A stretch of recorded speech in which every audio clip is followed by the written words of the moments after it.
보겠습니다. 하나님의 말씀 마태복음 7장 1절부터 14절까지 말씀입니다. 마태복음 7장 1절부터 14절 말씀 봉독하여 올립니다. 비판을 받지 아니하려거든 비판하지 말라. 너희가 비판하는 그 비판으로 너희가 비판을 받을 것이요 너희가 헤아리는 그 헤아림으로 너희가 헤아림을 받을 것이니라. 어찌하여 형제의 눈 속에 있는 티는 보고 네 눈 속에 있는 들보는 깨닫지 못하느냐? 보라, 내 눈 속에 들보가 있는데 어찌하여 형제에게 말하기를 나로 내 눈 속에 있는 티를 빼게 하라 하겠느냐? 외식하는 자여, 먼저 내 눈 속에서 들보를 빼어라. 그 후에야 밝히 보고 형제의 눈 속에서 티를 빼리라. 거룩한 것을 개에게 주지 말고 너희 진주를 돼지 앞에 던지지 말라. 그들이 그것을 발로 밟고 돌이켜 너희를 찢어 상하게 할까 염려하라. 구하라, 그리하면 너희에게 주실 것이요 찾으라, 그리하면 찾아낼 것이요 문을 두드리라, 그리하면 너희에게 열릴 것이니 구하는 이마다 받을 것이요 찾는 이는 찾아낼 것이요 두드리는 이에게는 열릴 것이니라. 너희 중에 누가 아들이 떡을 달라 하는데 돌을 주며 생선을 달라 하는데 뱀을 줄 사람이 있겠느냐? 너희가 악한 자라도 좋은 것으로 자식에게 줄 줄 알거든 하물며 하늘에 계신 너희 아버지께서 구하는 자에게 좋은 것으로 주시지 않겠느냐? 그러므로 무엇이든지 남에게 대접을 받고자 하는 대로 너희도 남을 대접하라. 이것이 율법이요 선지자니라. 좁은 문으로 들어가라. 멸망으로 인도하는 문은 크고 그 길이 넓어 그리로 들어가는 자가 많고 생명으로 인도하는 문은 좁고 길이 협착하여 찾는 자가 적음이라. 아멘. 마태복음 7장 1절로부터 14절 주시는 말씀 제목입니다. 소금처럼 빛처럼 사는 비결. 오늘 올해의 목표와 관련된 말씀 계속 연초부터 말씀을 증거하고 있습니다. 새해 첫 주에 그런 인사 많이 받으셨을 겁니다. 새해 복 많이 받으세요. 보편적으로 이런 말씀들 많이 하지요. 우리가 생각하는 이 복이 어떤 복일까? 어떤 복을 받기를 원하고 내 삶 속에 그 복이 임하기를 원할까? 세상에서 말하는 그 복이요, 사람들이 많이 알고 있는 보편적인 부유함과 건강과 형통의 어떤 그런 복도 있습니다만, 예수 믿는 자들의 복은요, 예수님께서 정해 주셨어요. 마태복음 5장에 8가지의 영의 사람, 하나님의 사람이 누릴 복은 이 8가지 8복이 온전한 너희가 구할 복이니라 라고 교훈하고 계시지요. 그래서 올해 복을 받는 삶이 되기 위해서, 내가 예수님이 말씀하신 그 복을 누리는 자의 삶이 되기 위해서, 우리 가정이 되기 위해서, 우리 교회가 되기 위해서 내가 힘써야 될 것이 과연 무엇인가? 가만히 있으면 복이 오던가? 그것은 또 아니더라고요. 아무리 누가 좋은 말 해줘도요, 복이 저절로 찾아오는 경우는 극히 드물더라고요. 복은 합당히 복을 받을 만한 자의 그릇에 담겨지더라고요. 내가 어떤 인생의 그릇을 준비해야 하겠는가? 복을 받을 만한 그런 한 해가 되도록 오늘 예수님께서는요, 마태복음 5장 산상수훈 설교를 말씀하시면서 그 팔복을 누릴 자들은 먼저 세상의 소금처럼 사는 자가 되어야 하고, 그 소금이 빛나는 자가 되어야 하며, 그 빛나는 것으로 하나님께 영광 돌려지는 삶을 분명하게 살아야 너희에게 약속되어진 팔복이 주어진다라고 이야기하고 있습니다. 소금처럼 사는 것, 그것은 너희의 착한 행실로 세상에서 살만 나게 하고 예수님만 나게 하는 그러한 삶을 살아갈 때에 너희가 세상의 소금이며 세상의 빛이 되어 하나님께 영광을 돌리게 되느니라. 올해에 우리 머릿속에 가지고 있어야 할 문장이에요. 표예요. 어떻게 살아가야 하는지, 무엇을 내 머릿속에 두고 살아가야 하는지. 5장서부터 6장, 7장에 이르기까지 소금처럼, 그래서 빛처럼 살기 위해서 일상의 삶 속에서 고쳐야 할, 해야 할 일과 하지 말아야 할 일들에 대해서 예수님이 그렇게도 오늘 마태복음 5장, 6장, 7장에 걸쳐서 짚어주고 계세요. 얼마나 섬세하게 실천적으로 살아야 하는지에 대해서 알려주고 계시는구나. 오늘 첫 번째로 우리가 올해 내 삶에 복이 담기기 위해서, 약속하신 복을 누리는 소금 같은 존재가 되기 위해서 해야 할 일과 하지 말아야 할 일이 있는데 주님께서 먼저 교훈을 주십니다. 첫 번째, 비판하는 입술을 닫으라 라고 말씀하고 계세요. 비판하는 입술을 닫으라라고 하시지요. 신앙인의 기본 덕목이라고 생각합니다. 단지 우리 기독교만 남을 비판하지 말라라고 하지는 않습니다. 모든 고등 정교, 모든 좋은 의미를 가리키는 그런 덕목 중에는요, 다른 사람들에 대한 비판에 대해서 하지 않는 것을 상식으로 이야기하고요, 덕목으로 이야기합니다. 그런데 오늘 예수님은요, 오늘 너희가 세상의 소금이라 빛이라 말씀하시면서 분명히 하지 말아야 될 것을 꼭 집어 얘기해 주고 계시는 거예요. 비판하는 입술 하지 말라라고 교훈하고 계시는구나. 구설수에 오르는 사람들은 꼭 구설수에 오릅니다. 그런 분들 보면 문제가 많지요. 항상 그런 문제가 있기에 그렇게 세상 사람들 세간에 이슈가 되고 관심을 받게 되는구나.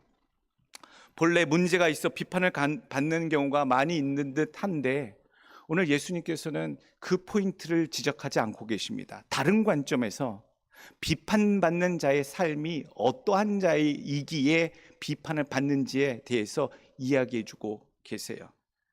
다른 이들의 문제를 비판하고 다니는 자, 그러한 자가 비판을 받는다라고 얘기하고 계시지요. 1절 말씀 보게 되면 비판을 받지 아니하려거든 비판하지 말라. 비판받지 아니하려거든 비판하지 말라. 뒷부분 먼저 보시게 되면 비판하지 말라. 왜 비판하지 말라고 합니까? 따질 건 따지고 잘잘못은 가릴 때가 있는 것 같고 할 말은 해야 되는 것이 우리 일상의 지혜고 때때로 필요한 것 같은데 예수님은 아예 비판하지 말라라고 얘기하세요. 그 이유가 무엇일까? 비판하지 말라. 왜냐하면 그 앞부분 비판을 받지 아니하려거든 이라는 얘기를 먼저 들려주고 계시다는 얘기예요. 내 자신이 비판을 받으니까, 내 자신이 다른 사람들로부터 비판을 받으니까 내 입술에서 다른 사람을 향한 비판을 하지 말라라는 얘기예요. 비판하는 자는 꼭 비판받아요. 어쩔 수 없다라는 얘기지요.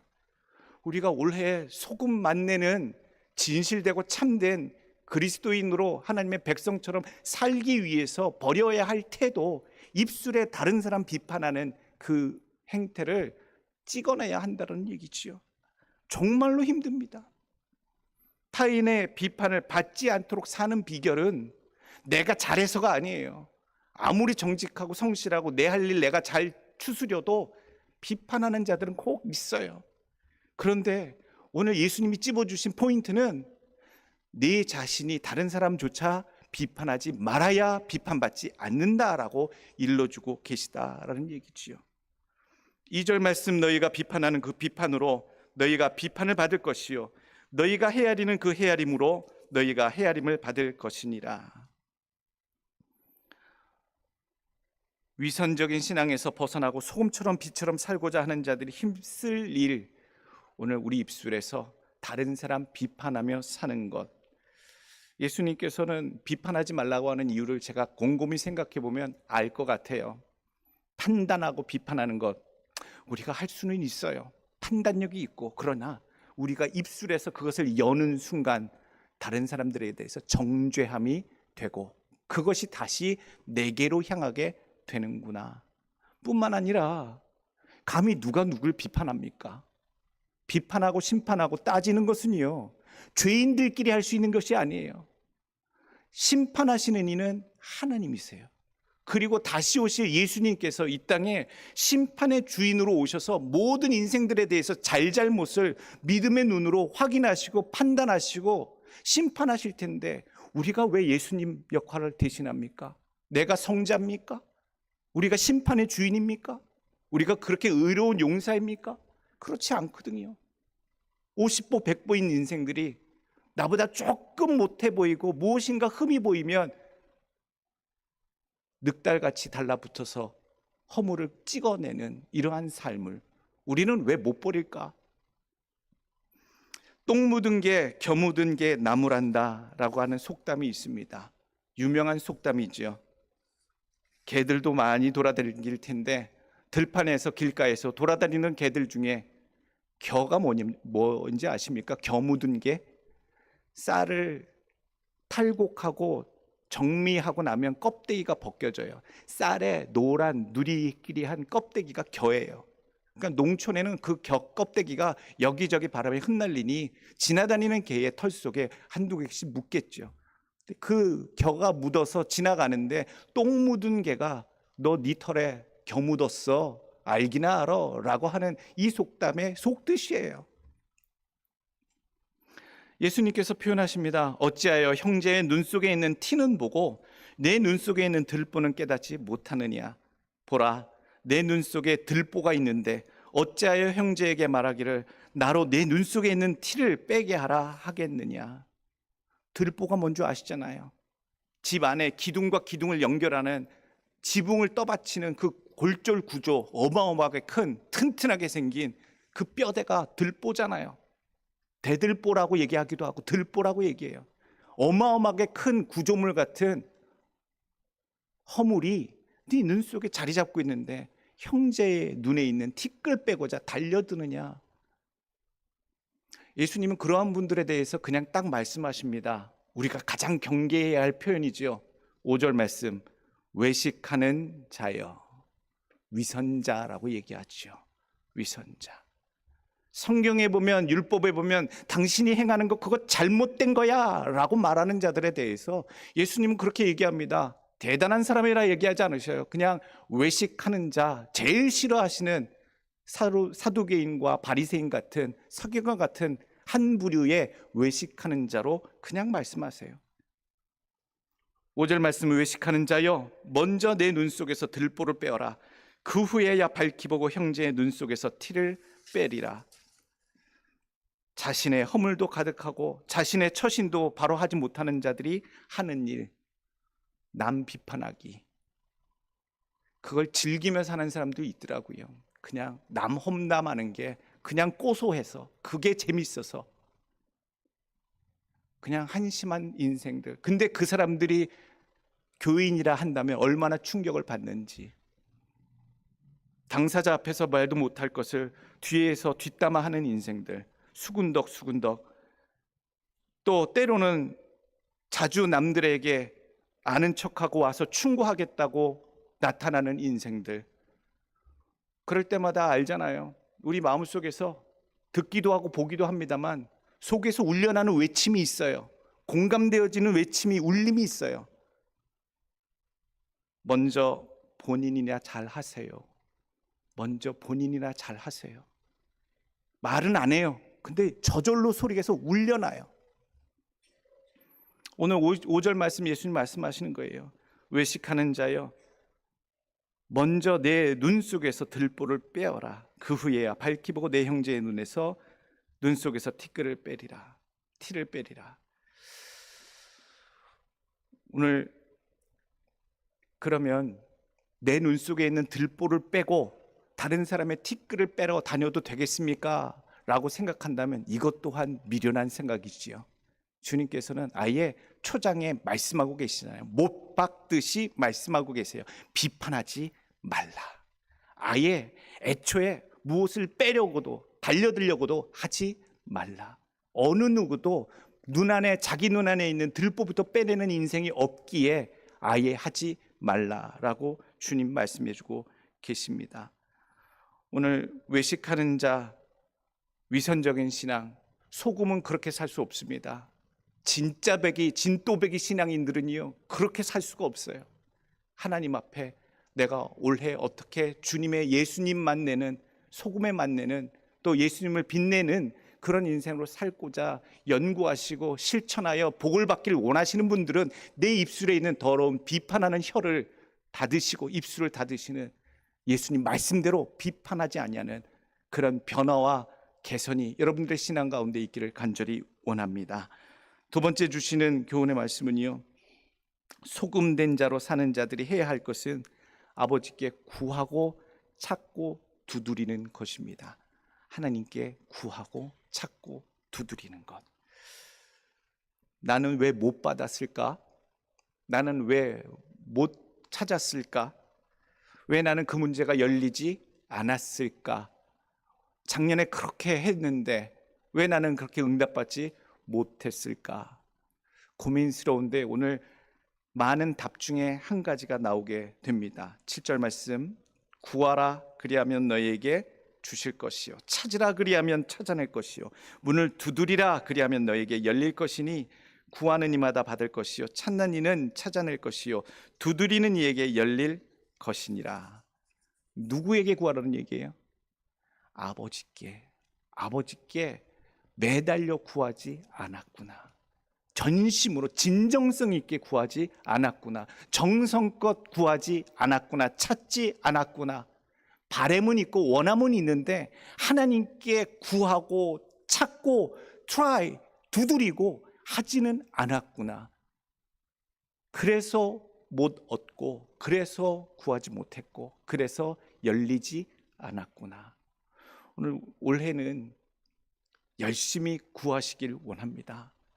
하나님 아버지께 찾으시길 원합니다.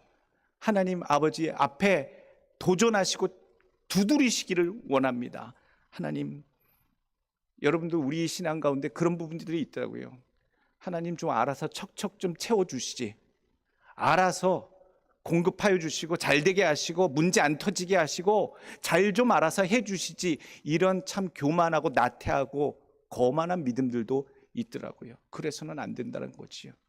하나님 앞에 우리의 모든 것들을 구하고 진정성 있게 구하고 하나님께 찾고 하나님 앞에 두드리고 트라이하는 것. 우리의 필요를 아시는 하나님, 그러나 우리의 필요를 하나님께서 말씀하시고 계시잖아요. 예수님을 통해 말씀하고 계시잖아요. 구하라고, 찾으라고, 그리고 두드리라고. 아버지께 구하는 삶, 찾는 삶, 두드리는 삶은 좋은 것으로 채워주실 줄, 응답하실 줄 저는 믿습니다. 그리고 약속하십니다. 좋은 것으로 주신다는 얘기예요. 내가 구하는 것 그 이상의 것으로. 11절, 너희가 악한 자라도 좋은 것으로 자식에게 줄 줄 알거든 하물며 하늘에 계신 너희 아버지께서 구하는 자에게 좋은 것으로 주시지 않겠느냐. 그래서 올해 하나님, 내가 하나님 안에서 이것을 구하나이다, 하나님 이것을 찾나이다, 이렇게 하나님 두드리나이다, 도전하나이다. 하나님, 그러나 이것보다 더 좋은 것으로 내게 허락하여 주실 줄 믿나이다. 그렇게 아버지께 구하고 찾고 두드리시는 여러분들의 인생, 적극적인 인생들 되시길 간절히 원합니다. 세 번째 주시는 교훈의 말씀은요, 소금으로 실천하는 삶은, 소금으로 살고자 실천하는 자의 삶은 타인을 섬기는 삶이다라는 얘기입니다. 올해 착한 행실, 소금처럼 빛처럼 어떻게 사냐고요? 타인을 섬기는 삶. 누구를 위해 구할 것이냐, 무엇을 위해 구할 것이냐, 찾을 것이냐. 나를 위해 찾지요. 우리 가족을 위해 찾지요. 우리 자식들을 위해 찾지요. 구하지요. 우린 대부분 그렇게 살더라고요. 내가 필요하니까, 내가 갈급하니까. 그런데 오늘 예수님의 말씀의 방향은 그렇게 흘러가지 않습니다. 너희가 필요한 것 있으면 다 구해라. 너희가 원하는 게 있느냐, 다 구해라. 그런 식으로 결론을 이끌어 가시지 않으세요. 오늘 12절 말씀, 그러므로 결론을 이야기하세요. 그러므로 무엇이든지 남에게 대접받고자 하는 대로 너희도 남을 대접하라. 이것이 율법이요 선지자니라. 구하고 찾고 두드려서 내 욕심과 내 욕망을 채우는 기도, 그거에서 응답받으라는 방향인 줄 알았는데 남을 대접하고 섬기기 위해서 결국엔 구하는 거였고 찾는 거였고 두드리는 거였구나라는 얘기가 나오고 있잖아요. 이것을 어떻게 해석하겠어요? 나는 그렇게 안 살아왔는데, 나는 내 삶에 채우기 위해서, 내가 받기 위해서, 내 자식들 주기 위해서 그렇게 두드리고 찾고 하나님께 매달렸는데, 오늘 성경은 그러므로 타인을 섬기기 위하여, 대접하기 위하여 너희는 그렇게 찾았어야 한다라고 오늘 말씀하고 계시잖아요. 이것이 황금률이라고, 마태복음 오늘 7장 12절 말씀이요, 황금률이라고 얘기해요. 골든 룰, 정말로 유명한 말씀이죠. 대접받고자 하는 대로 다른 사람을 대접하라, 섬기라. 굉장히 유명합니다. 기독교의 가장 기본 진리 중에 하나고 보편적인 종교가 갖고 있는 진리 중에 하나. 그래서 황금률이라고 얘기하지요. 타인을 섬기기 위해 내가 이제 구하는 자의 삶이 되고, 찾는 자의 삶이 되고, 시도하고 두드리는 자의 삶이 되어야 하는구나.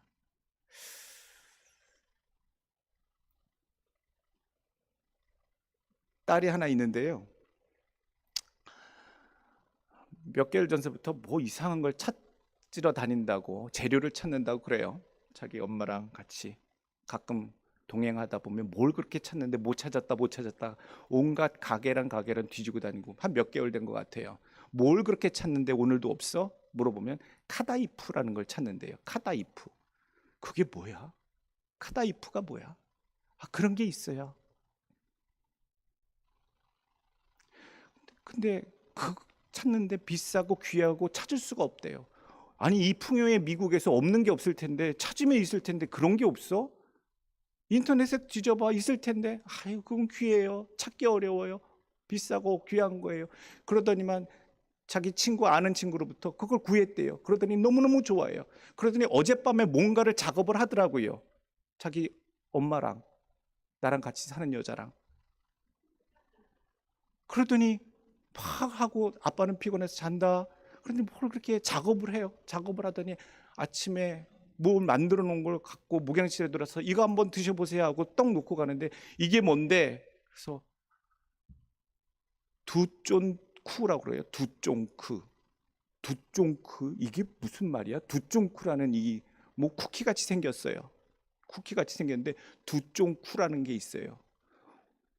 그 뭐의 약자야? 그러니까 두바이 쫀두 쿠키래요.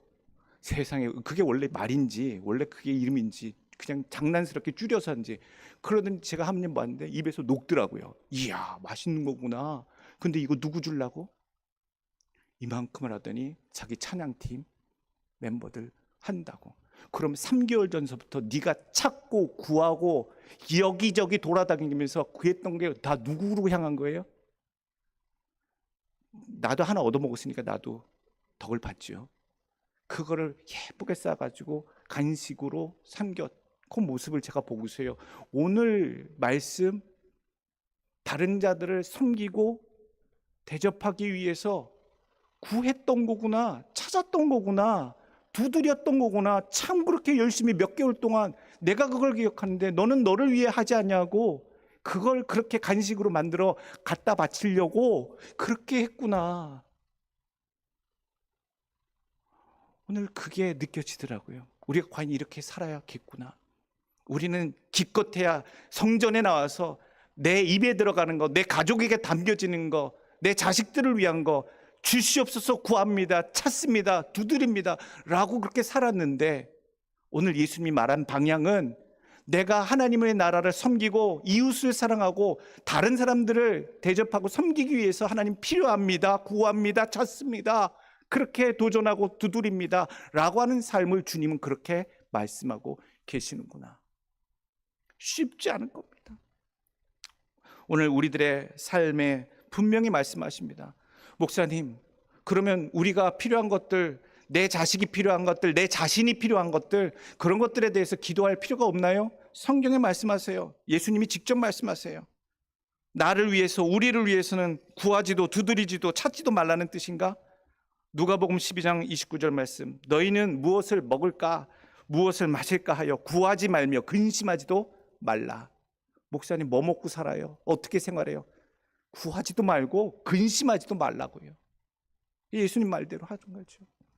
로마서 14장 7절 말씀, 우리 중에 누구든지 자기를 위하여 사는 자가 없고 자기를 위하여 죽는 자도 없도다.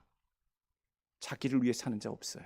자기를 위하여 사는 자도 죽는 자도 없다. 하나님을 위해 살든지 이 땅에 있는 다른 사람을 섬기며 그들을 위하여 예수님의 사랑 가지고 살든지. 고린도전서 10장 24절, 누구든지 자기의 유익을 구하지 말고 남의 유익을 구하라. 자기 유익 구하지 말라고. 그거 구하고 찾고 두드리지 말라고. 다른 남의 유익을 구하라. 사도 바울이 그 표현을 씁니다. 다 자기 일을 위해서 구하고 떠나갔지만 오직 한 사람만 그리스도의 예수의 일을 구하기 위해서 남았다라고 그 사람의 이름을 남겨뒀어요. 빌립보서 2장 21절 말씀, 그들이 다 자기 일을 구하고 그리스도 예수의 일을 구하지 아니하되 디모데의 연단을 너희가 안 하니 자식이 아버지에게 함과 같이 나와 함께 복음을 위하여 수고하였느니라. 자기와 함께한 동역자들이 많았는데 그 많은 사람들이 다 결국 자기를 위하여 살고 자기를 위하여 행하고 또는 떠나갔는데 끝까지 예수를 위하여 나와 함께 확인된 자는 오직 디모데만 여기 있느니라 라고 어프로브, 확증해 놓은 이름이 디모데였다는 얘기예요. 오늘 우리가 이런 믿음이 되길 원합니다. 하나님 앞에 저 사람은 기껏 자기 자신과 자기를 위해서 산 인생이야, 그렇게 소금의 맛이 내어지는 것이 아니더라고요.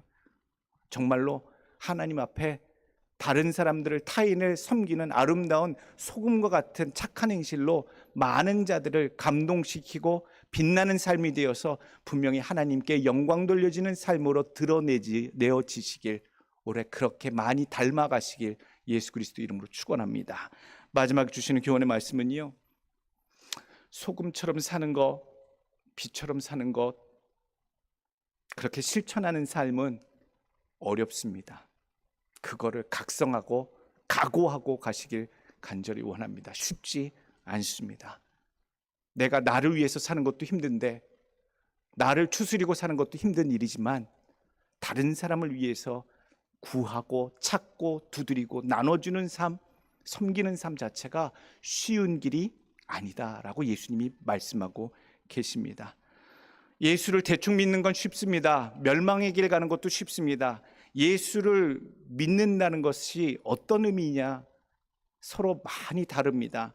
예수를 선택적으로 따르고 타협하고 쉽게 믿는 자들이 가는 길과 예수님의 말씀 그대로 순종하며 고통스럽게 견디고 인내하고 끝까지 그것을 지키려고 사는 자의 삶은 다르다는 얘기예요.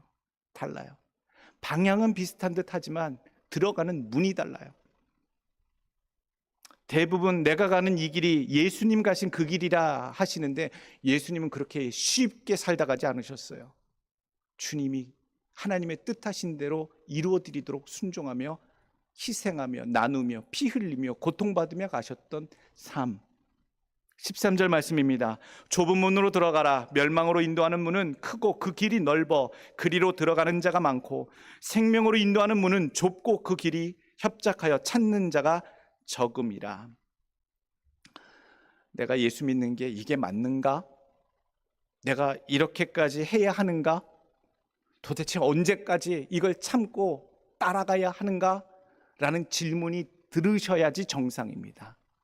내가 예수를 믿으려고 가르침대로 설교대로 하나님 주시는 말씀대로 따라 살려고 하면 할수록 부딪히는 문제, 좁은 문으로 들어가고자 하면 할수록 어렵고 힘든 문제들, 이렇게 고통스럽고 고뇌해야 하고 힘들어야 하는가라는 질문이 계신다면 거반 맞는 길로 가고 계시는 줄 저는 믿습니다.